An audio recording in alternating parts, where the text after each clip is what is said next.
असम के नौगांव जिले के डींग गांव की एक छोटी सी बेटी हिमा दास, उसने कमाल कर दिया। और जिन्होंने टीवी पर देखा होगा, मैंने आज विशेष रूप से एक ट्वीट किया था। उस स्टेडियम में जो कमेंटेटर थे, उनके लिए भी अजूबा था कि विश्व चैंपियनों को पछाड़ करके हिंदुस्तान की एक बेटी हर सेकंड आगे बढ़ रही है। और वो कमेंटेटर जिस एक्साइटमेंट से बोल रहे थे, किसी भी हिंदुस्तानी का सीना चौड़ा हो जाए।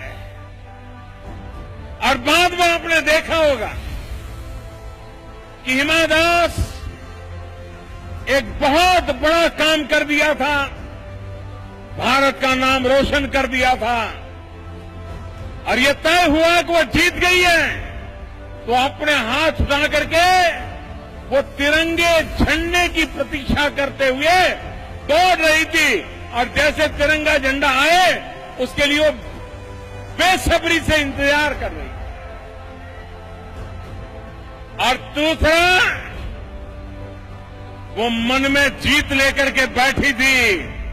विजय के साथ जैसे ही उसने तिरंगा झंडा लहराया, साथ साथ अपना असमिया गमछा भी गले में डालना नहीं भूली।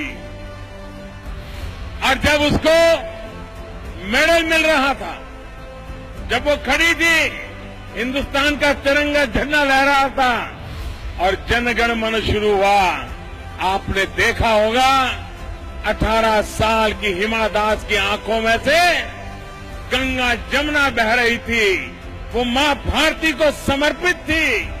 ये दृश्य अपने आप में 125 करोड़ हिंदुस्तानियों को एक नई प्रेरणा और ऊर्जा देता है। छोटे से गांव की चावल की खेती करने वाले किसान परिवार की बेटी 18 महीने पहले जिले में खेलती थी, कभी राज्य में भी खेला नहीं था। वो आज 18 महीने के भीतर भीतर दुनिया में हिंदुस्तान का नाम रोशन करके आ गई। मैं हिमा दास को अनेक अनेक बधाइयां देता हूं, बहुत बहुत शुभकामनाएं देता हूं। और आपसे भी कहता हूं, तालियां बजा करके हिमा दास का गौरव गान कीजिए।